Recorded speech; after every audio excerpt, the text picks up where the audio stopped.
Sistema nervoso autônomo. O grupo é composto por mim, Tânia, Gabriel, Isabela e Maria Eduarda.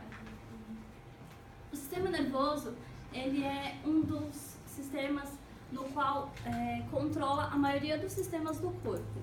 Ele é composto por uma cadeia de neurônios que são organizados entre si e são diferenciados macroscopicamente entre o sistema nervoso central e o sistema nervoso periférico.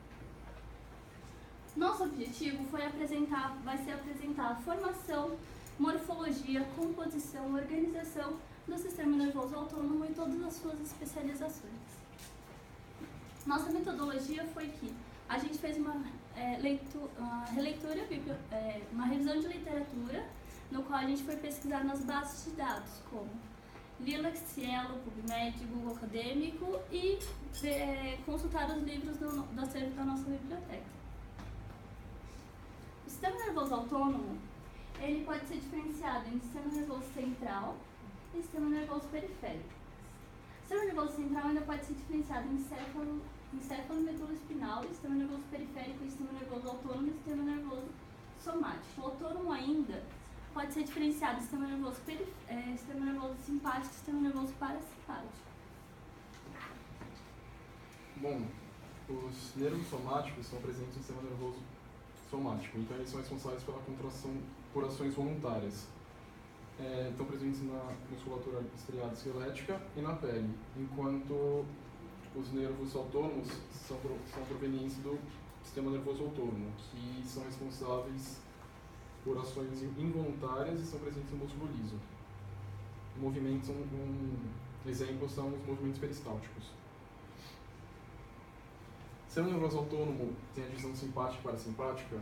Eles se diferenciam pelo tamanho dos nervos pré- e pós-ganglionares.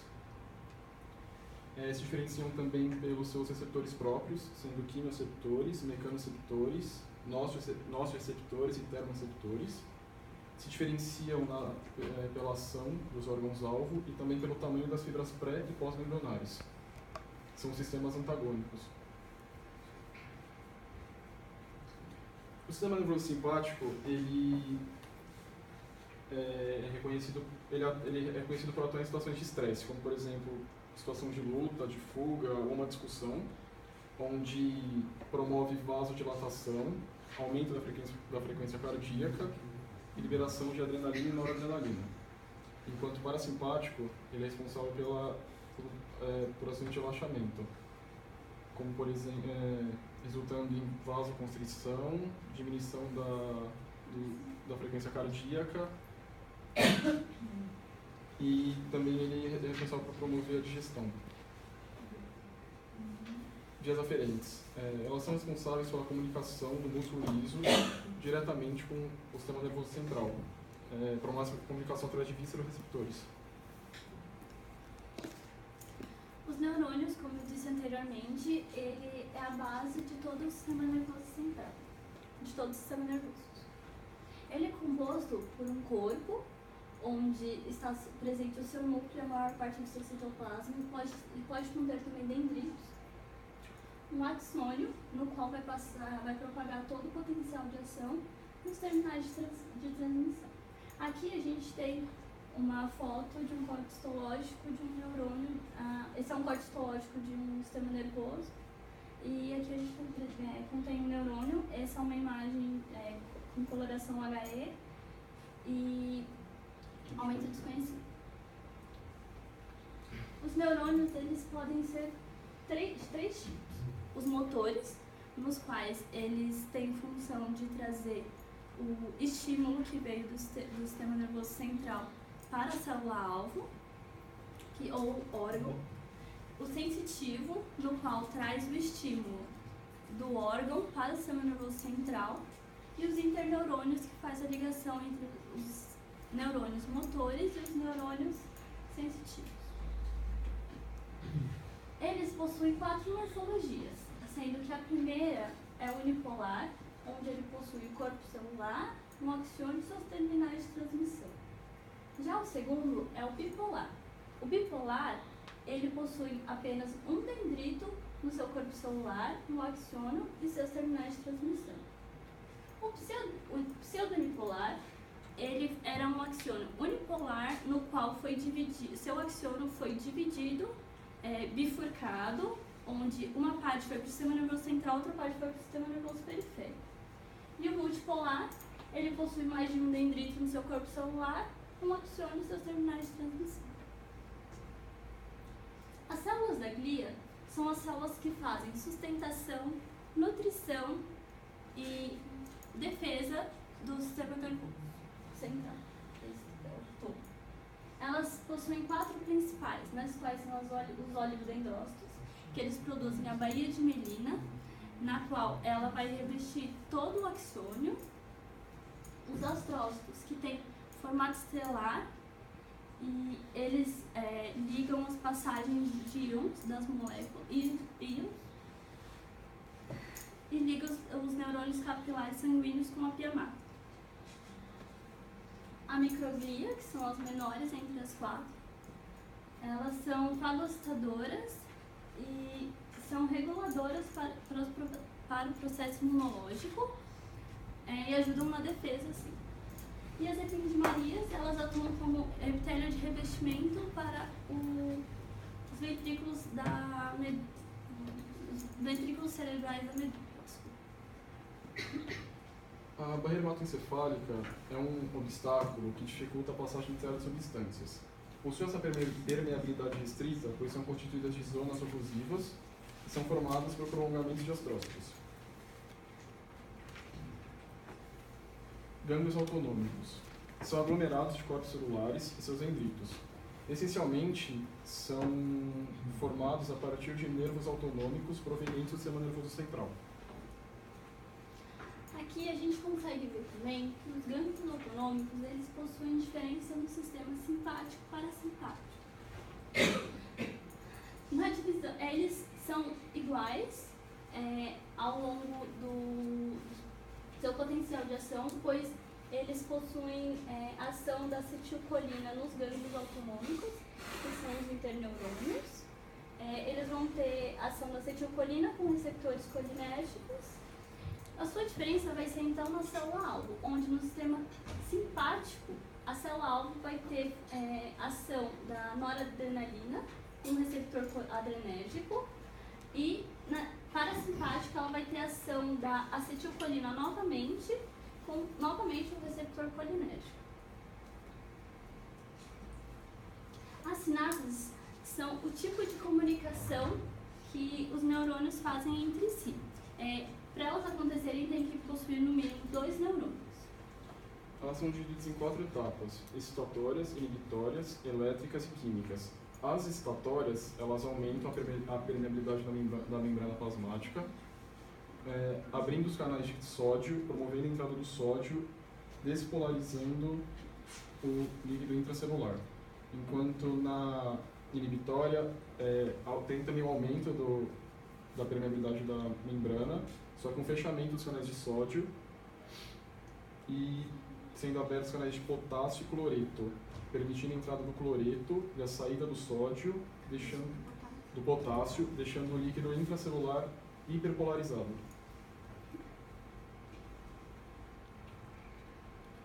A sinapse elétrica, ela ocorre quando as células estão coladas, praticamente coladas, e o potencial de ação passa da membrana pré-sináptica para pós, através de canais. Esses canais são chamados de junções comunicantes. E a sinapse química, para ela ocorrer, ela precisa de uma proteína especial chamada de neurotransmissor. Esses neurotransmissores, eles são contidos em vesículas e migram até a membrana pré-sináptica, onde são liberados numa fenda sináptica, onde eles vão passar pelo seu receptor próprio.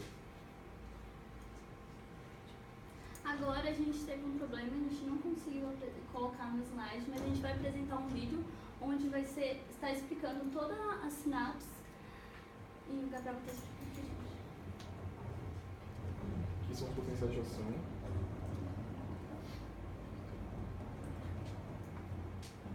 O potencial de ação está passando pelo axônio, promovendo hiperpolarização e despolarização.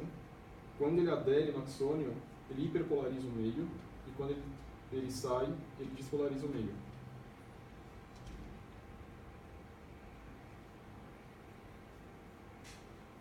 Aqui Aqui é um exemplo de sinapse química, onde neurotransmissores são contidos em vesículas e liberados na fenda sináptica.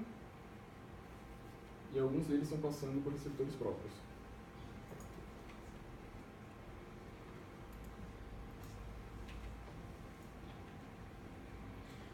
Os receptores são divididos em dois tipos, colinérgicos e adrenérgicos. Os colinérgicos são divididos em muscarínicos e nicotínicos, e os adrenérgicos em alfa-1, beta-1, alfa-2, beta-2 e beta-3. Os colinérgicos eles são sensíveis à acetilcolina e são divididos em duas etapas. Muscarínicos, que sofrem a ação da proteína G e agem exclusivamente na divisão parasimpática. Os nicotínicos eles não sofrem a ação da proteína G e agem em ambas as divisões, tanto simpática quanto parasimpática. Aqui nós temos a síntese e degradação da acetilcolina. Uma molécula de acetil-CoA mais uma molécula de colina sofre a ação da enzima acetiltransferase, que vai formar uma molécula de acetilcolina. Essas moléculas formadas são contidas em vesículas. As vesículas migram para a membrana pré-sináptica, onde elas são liberadas, e algumas são degradadas pela enzima acetilcolinesterase. Elas são degradadas em ácido acético e colina, e 50% do que foi degradado voltam para fazer uma nova síntese de acetilcolina, enquanto as que não foram degradadas vão passar pelos seus receptores de acetilcolina. Os adrenérgicos são sensíveis à noradrenalina. Na imagem 1, o receptor alfa-1 promove a vasoconstrição. Na imagem 2, o beta-1 promove a contração do coração. Alfa-2 representa a inibição ou liberação de noradrenalina. A quarta imagem, que tem ação do receptor beta-2, representa a vasodilatação e constrição do pulmão. E os receptores beta-3 agem no tecido adiposo. Síntese de noradrenalina. Tem como aminoácido precursor a tirosina, que vai sofrer uma hidroxilação e se diferenciar em DOPA. O DOPA vai sofrer uma descarboxilação, virar dopamina. Essa dopamina vai ser transportada para as vesículas, e nas vesículas vão sofrer uma hidroxilação, virando noradrenalina. Aí está como nome de norepinefrina, vai ser a mesma substância, só que só muda o nome. Vão ocorrer uma reação na medula adrenal, onde 80% dessa noradrenalina vai ser transformada em epinefrina. Degradação de adrenalina. Bom, ocorre uma metilação da molécula de adrenalina, onde vai formar uma molécula de noradrenalina, onde vai formar uma molécula de adrenalina. E a maior parte dessa adrenalina é contida nas células nervosas e na vesícula, onde representa uma quantidade pequena no citoplasma. Aqui a gente tem uma imagem de uma molécula de adrenalina. O sistema nervoso ele é constituído basicamente na terceira semana. Ele começa pela diferenciação, pela invaginação do ectoderma, onde ele vai se invaginando até formar, enfim, o tubo neural. Em cima do tubo neural, a gente vai ter as células da prega neural, que vai formar a crista neural. A crista neural, então, vai se formar o sistema nervoso periférico e o sistema nervoso, assim, o sistema nervoso autônomo. O tubo neural, então, se diferencia também no sistema nervoso central, formando, enfim, a medula espinal e o encéfalo. O mesoderma, ao mesmo tempo, vai estar se diferenciando em placa lateral e paraxial. Paraxial vai se diferenciar em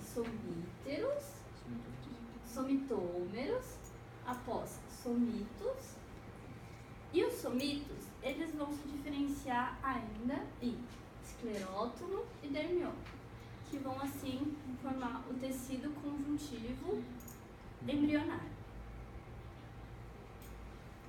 A crista neural ainda, ela vai se diferenciando em sistema nervoso periférico, formando o sistema nervoso autônomo. Ela forma também os gânglios das células da crista neural, que vai se diferenciar nas estruturas inervadas e após formando as fibras dendronadas.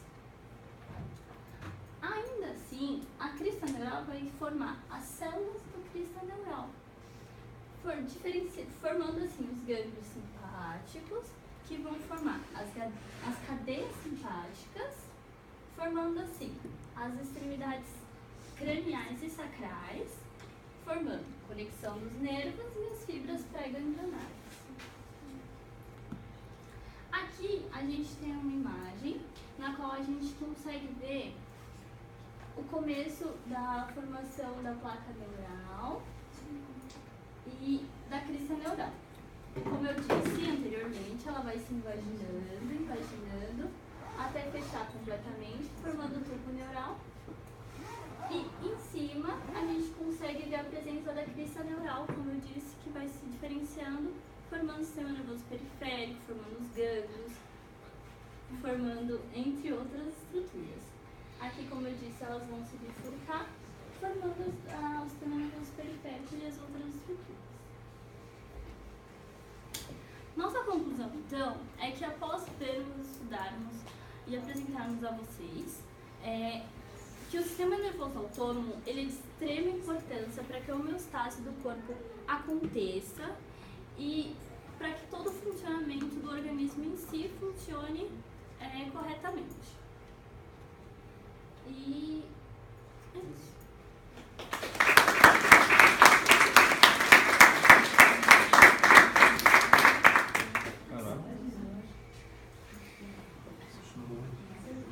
Vamos lá, gente, pode pegar a lâmpada, por favor. Vamos lá, crianças. Eu achei interessante, de modo geral, a estruturação do trabalho. É um trabalho que tinha cabeça, corpo, membros, na introdução, objetivo, metodologia. Assim, cuidado com o que a gente põe em cada um desses itens. Eu recomendo que na introdução a gente faça, sei lá, chame a atenção de alguns pontos específicos, evitar parágrafos. O objetivo de vocês foi bem ambicioso, né? Apresentar a formação, morfologia, composição e organização do sistema nervoso autônomo e suas especializações. Com um objetivo desse, eu acho que nenhum semestre de aula cumpriria essa pretensão. Aí, quando o objetivo não é bem estabelecido, aí a gente vai para a conclusão. Dá uma olhada na conclusão. Põe o slide da conclusão, amores. Por favor. Lá na conclusão. A conclusão, ela tem que concluir. Essa conclusão aí, ela cabe em qualquer lugar do trabalho. Você pode começar com isso, você pode, depois de 3 slides, falar isso, aí depois de 5 slides, falar isso de novo. Então, não é conclusão. Bom? Vamos lá, crianças. Vou fazer algumas colocações iniciais. Quando vocês fizeram um contraponto entre parasimpático e simpático, eu acho que vocês trocaram os efeitos no organismo. Sim, todos. Não é? Então, parasimpático, a estimulação não causa vasoconstricção. Então, isso aí chama muita atenção. Quando vocês fizeram essa classificação, assim, sugestões operacionais. Eu já falaria da síntese e degradação dos mediadores envolvidos em cada um deles, classificação de receptores. Porque vocês não falaram o sistema parasimpático e simpático, os principais efeitos? Se você fala os mediadores químicos, você já pode falar da síntese e degradação, receptores sobre quais atuam, e você pode falar, por exemplo, alfa-1 em vasos. Porque pedia a sinalização lá na nossa tabela, né? Pedia síntese e degradação, ação em receptores, mecanismo de sinalização. Mecanismo de sinalização que acontece na célula. Vocês chegaram a ver essa terminologia, receptor metabotrópico e receptor ionotrópico? Se vocês leram algum livro relacionado a esse tema para construir o trabalho, seguramente tem lá receptor acoplado à proteína G. Isso é receptor metabotrópico. Receptor acoplado a canal iônico. Isso é receptor ionotrópico. E vocês, quando mostraram a sinapse, liberação de acetilcolina, não é a acetilcolina que entra pelo canal. Não. Ela se associa a um receptor presente lá na estrutura do canal, mudança de conformação e, naquele caso, influxo principalmente do sódio.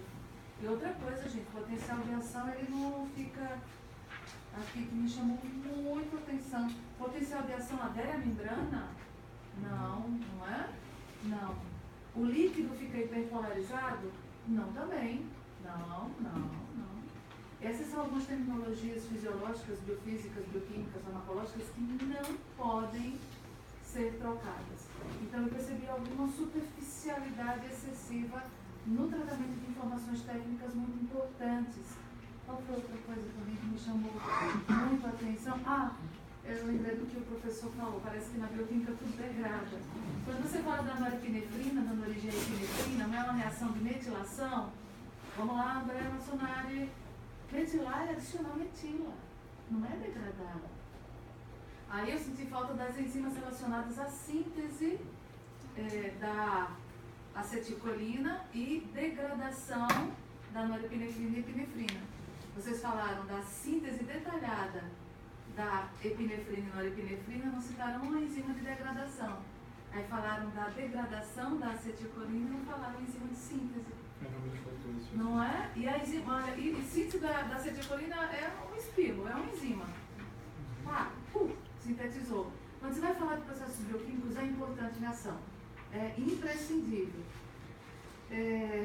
Vamos lá, gente. Então, alguns pontos importantes. Quando vocês falaram do potencial de ação, vocês explicaram aí, é um potencial, uma sinapse excitatória e inibitória. Teria sido tão bonitinho um gráfico, potencial de membrana em função do tempo. Aí você tem a despolarização, aí a excitatória. Hiperpolarização, você até falou bonitinho, efluxo de potássio. Então é sempre interessante, até para facilitar o acompanhamento do processo.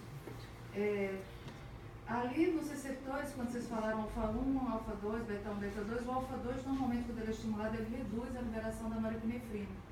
Tanto é que estimular alfa-2 às vezes é terapia antipertensiva, porque você reduz a liberação de norepinefrina, a norepinefrina é um mediador químico que aumenta a pressão arterial. Naquela onde vocês falaram dos adrenoceptores, teria sido tão linda a sinalização, com a proteína G, com a fosfolipase C-beta, com formação do segundo mensageiro. Não teve nada de sinalização, nada. Por que dopamina, norepinefrina e epinefrina são chamadas de catecolaminas? Pode colocar a estrutura aí, quem apresentou, se economiza. E eu gostaria de saber isso. Na realidade, é uma única pergunta, depois das observações que eu fiz. Ficou faltando muita coisa na bioquímica, muito. É só colocar as estruturas. Seguramente vocês viram síntese de catecolaminas. Tem que ter isso no livro. Senão a gente queima o livro na fogueira da Inquisição. Por que são chamados de catecolaminas? Tem que olhar para a estrutura. Assim, na mediunidade, o negócio não vai. Põe a estrutura aí, querido, do negócio da síntese, a 26. Por que são chamados de catecolaminas? O processo de síntese descrito está perfeito. Posso falar? Não.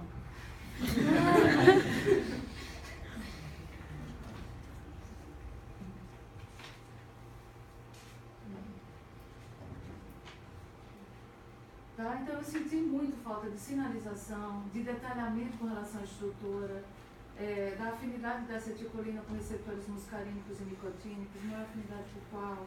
Porque primeiro são vistas as ações muscarínicas e depois as nicotínicas.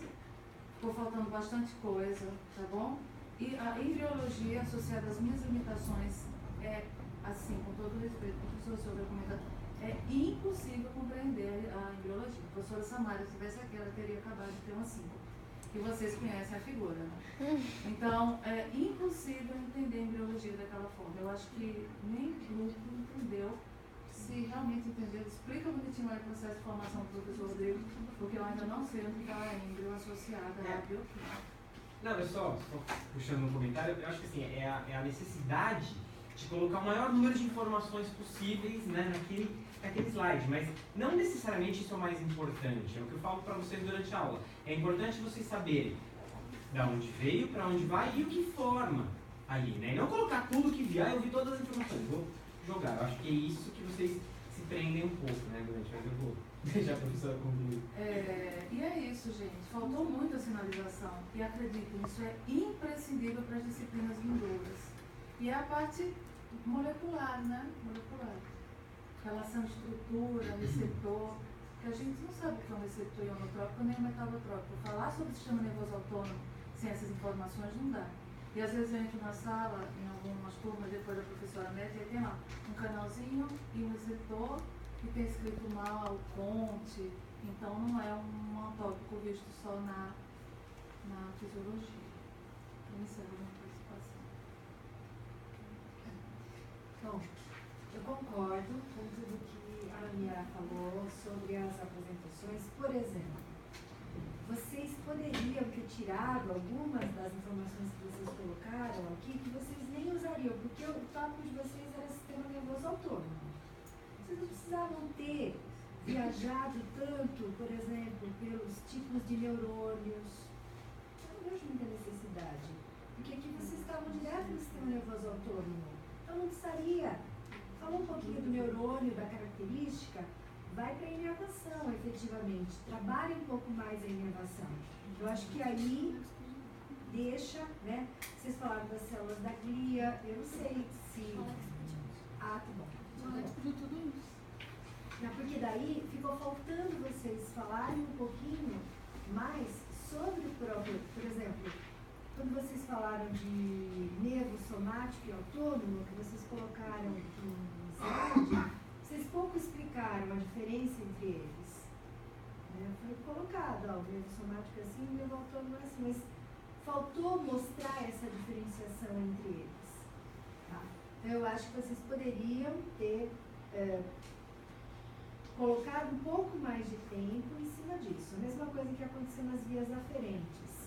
Tinha um slide super complexo, uma figura super complexa de vias, que é...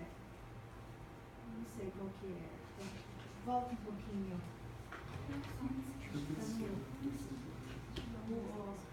O décimo pode ser?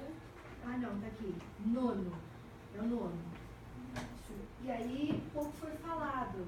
Aí é sobre os nervos. Nas vias aferentes, é um pouquinho mais pra frente. É o 9. Aí praticamente nada foi falado.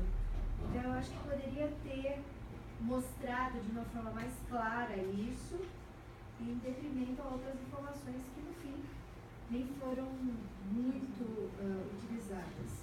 Por exemplo, vocês falaram das células da glia, né? Os oligodendrócitos produzem a baía de mielina. Onde?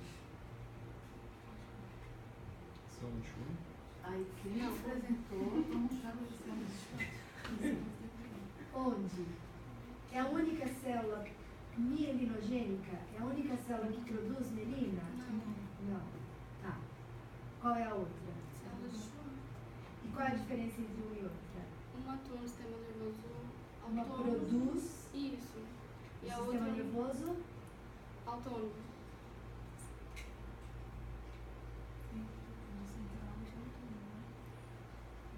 Humano central. Humano central. Quem que é ela? A de Schwann. Não. É a minha, então Oligodendrócito. É o oligodendrócito. E a célula Schwann, ou Schwann, aí sim é o sistema nervoso periférico. Tá? Então, quando você fala assim, o oligodendrócito produz baía de mielina, sim, mas no sistema nervoso central. Tem que fazer essa distinção, essa diferenciação. Faltou aqui, eu não vi, eu não me lembro de ter escutado isso, esse comentário sobre sinapse excitatória e inibitória. Eu ouvi falar sobre sinapse elétrica e sinapse química, mas excitatória e inibitória, a gente vai falar. Falou, foi porque na realidade ele Só não usou falou, o termo. Ele mas falou em não- fluxo de sódio, depois veio fluxo de Mas falou Não, isso. mas Ele falou. falou. 4, né? Isso. Bem início. Na realidade foram as etapas dentro do potencial. Acho que a forma como colocar. Não, mas tem algum problema aí, porque se você está falando de uma sinapse excitatória, o mecanismo é totalmente diferente de uma sinapse inibitória. Qual é essa diferença? A excitatória, ela tem um influxo de sódio e a inibitória tem aberto os canais de potássio e ao mesmo tempo os canais de cloreto. Ou um ou o outro. E o que isso faz? O que isso provoca? A excitatória é despolarização e a inibitória é uma hiperpolarização. Ficou confuso na hora que falou exatamente isso que a... Por isso Vocês que o sabem gráfico o ajuda. conceito, por isso que é Você falou legal. bonitinho. É. Tem que usar o gráfico, usar um esquema para mostrar isso. Porque só falando, às vezes, não fica tão claro. Tá? E aí ficou um pouco confuso essas informações. E eu não sei também, me parece que eu ouvi que no pulmão a atividade adrenérgica provocaria broncodilatação, né? E não vasodilatação. Então, foi só uma troca, né? Na hora que você fez. Só tomar cuidado com isso. E outra coisa que vocês usam muito. Onde? Mas onde? Para um lugar. E não para qualquer coisa. Onde a adrenalina não é no lugar onde ela está. Às vezes vocês usam onde para qualquer coisa. Precisa tomar cuidado com esses vícios de linguagem. Que a gente sempre Porque observa. a gente falou um pouquinho ontem com outro termo. Excelente. Vou colocar um teste aqui para você.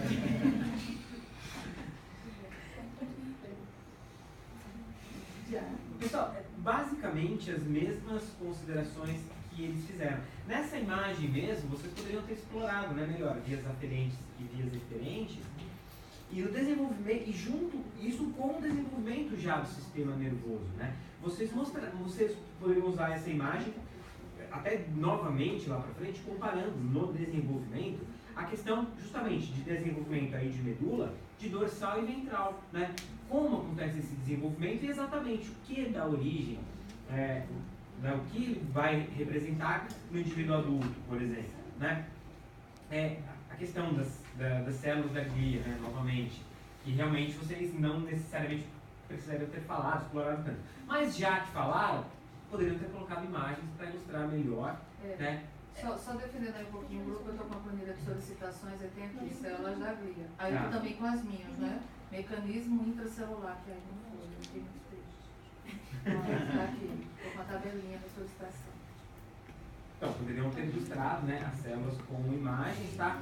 Os esquemas de embriologia, eles não estão errados, pelo menos na velocidade com que eu consegui analisar. Então não olha de Na novo. apresentação de vocês, não estão errados, mas, né, realmente requer um esforço para a gente associar as ideias ali. Mas, de uma forma geral, não estão errados. Porém, né, no segundo, vocês montaram dois, né, se não me engano, estou sem Sim, porque o terceira semana segundo e quinta esquema de semana. vocês terminaram basicamente com dermomiótomo e esclerótomo. É o primeiro. O primeiro, né? Mas de toda forma, qual a associação deles direta com o sistema nervoso, em termos de formação? O que isso forma, o que dá origem? Quais dos componentes que estão relacionados ao sistema nervoso? Né? Essa que é a questão. Associação com o tema do trabalho de vocês. Né? Qual a associação? O esclerótomo. O que tem? Ele faz parte da ossificação do sistema nervoso, sistema como um todo, né? E aí o somitômero, por causa das suas células mesenquimais, é isso, assim que fala? Uhum. E aí eles vão formando por meio de bloquinhos, né? A parte do sistema nervoso, e aí o dermomiótomo, ele também está relacionado com a ossificação, mas não tanto quanto o esclerótomo, que é mais da central do que o dermomiótomo. Isso. Ambos eles estão relacionados mais com a cartilagem hialina, né? De imediato.